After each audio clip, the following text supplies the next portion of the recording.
байцгаана уу? Өмнө нь үзсэн 2 хичээлийг бүгдээрээ баттгаад дахин нэг удаа үзцгээе. Өмнө нь бид нар их шиг болон гэгүүлэгч үсгүүдээ үзсэн байгаа. За их шиг үсгүүдийг харцгаая. А үсэг, А. О үсэг. О үсэг. У үсэг. И үсэг. За тэгвэл А үсгэн дээр нэг шүд нэмэх юм бол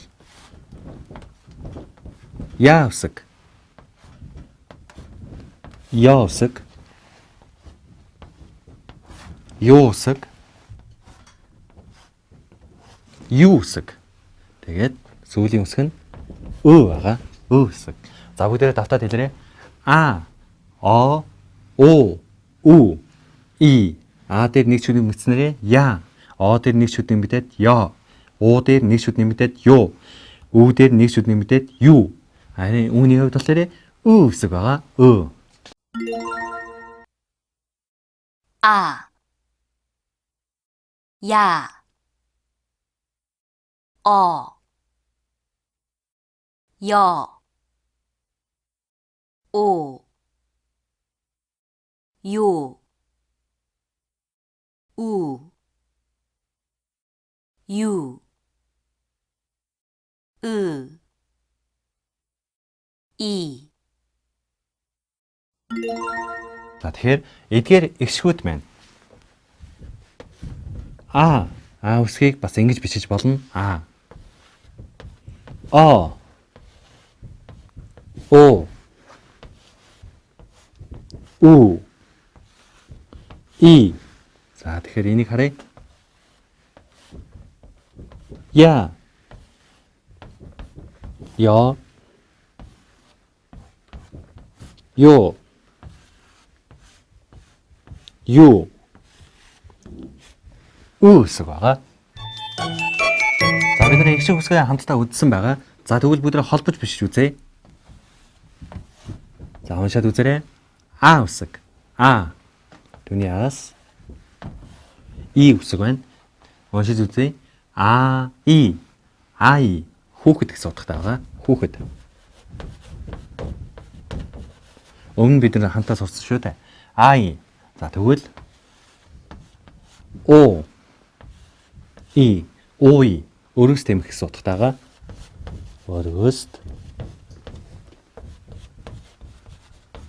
Өргөс тэмэх. Ай, ой. Өмнө нь бид нар хамтаа гэгүүлэгч үсгийг үзсэн байгаа. Гэгүүлэгч үсгээ бүгд хамтаа дахиад нэг сэргээж харъя. Г үсэг. Н үсэг. Д үсэг. Ил үсэг. Ил болон ир үсэг. Ардаа их шиг агуулсан байвал ирээр уншигдаж, ардталтаа их шиг агуулаагүй байвал илээр уншигдаг байгаа. Ил. Илтэй зөөлөн тэмдэгтэй илээр уншигдаг байгаа. Ил үсэг. Түүний дараачих Им үсэг. Им үсэг.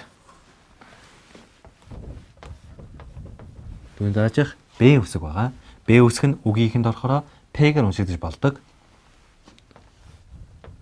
Ис үсэг. Ис үсэг нь үгийнхэнд орохороо ишээр уншигдаж бас болдог байгаа. Иш үсэг. Хоолойны ин үсэг. Хоолойны ин үсэг. Түүний дараачих нэг Ж үсэг байгаа. Ж. Ж үсэг нь үгийнхэнд орох юм бол Ч-гээр уншигдаж болдог. Ж үсэг нь үгийнхэнд орох юм бол Ч-гээр уншигдаж болдог. Түүний дараачих Ч үсэг байгаа. Ч. Энэ мэн К үсэг байгаа. К. Энэ мэн Т үсэг байгаа. Т. П үсэг байна. П. Х үсэг байна. 가, 나, 다, 라, 마, 바, 사, 아, 자, 차, 카, 타, 파, 하, За энэ мэтчлийн өмнөх хичээлүүдээр бид нар эгшиг болон гийгүүлэгчийг хамтаа суралцсан байгаа. За тэгвэл одоо эгшиг гийгүүлэгчийг холбож бичээд үг хэрхэн бүтэж байгааг хамтаа үздэцгээе. За бүгдээрээ уншаарай. Ко. Ко маань хамар гэсэн утгатай байгаа. Ко. Хамар гэсэн утгатай байгаа. Хамар. Ко. За түүний дараагийн үг.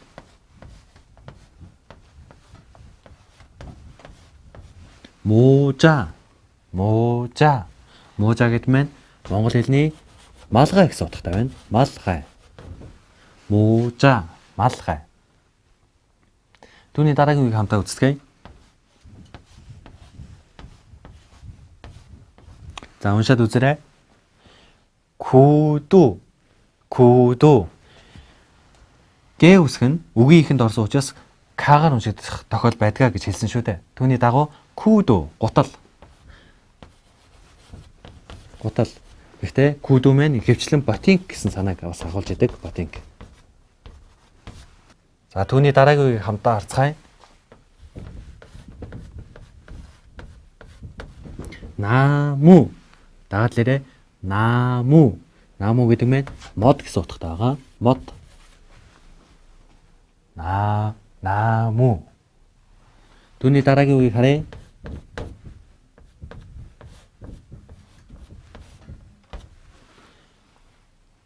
Унших юм бол баажи байгаа. Гэвч Б үсэг нь үгийн ихэнд орсноор П-гээр дуудагдаж болдог учраас паажи гэж уншигдана. Энэ маань өмд гэсэн утгатай байгаа. Өмд. Дагаад тэрэ паажи. За түүний дараагийнх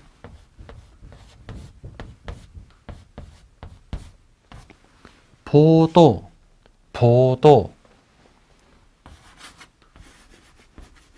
Усан үзэм гэсэн утгатай байна. Усан үзэм. Тэгвэл бүгдээ 3 үгтэй үгүүдийг хамт үзье. За, уншаарай.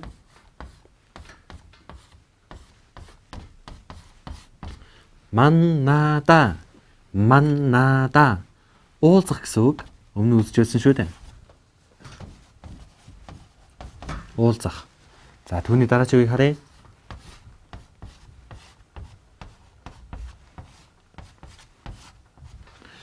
За хамтаа уншицгаая.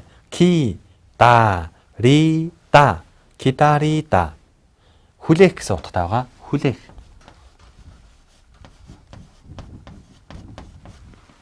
기다리다. хүлээх.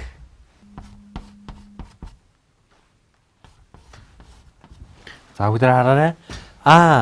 아름답다. 다가тлээрээ 아름답다. 아름답다. Энэ үг маань үзэсгэлэнтэй гэсэн утгатай байгаа. үзэсгэлэнтэй.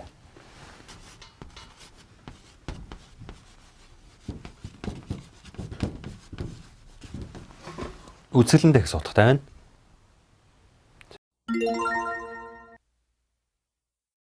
구두, 나무, 코, 포도, 바지.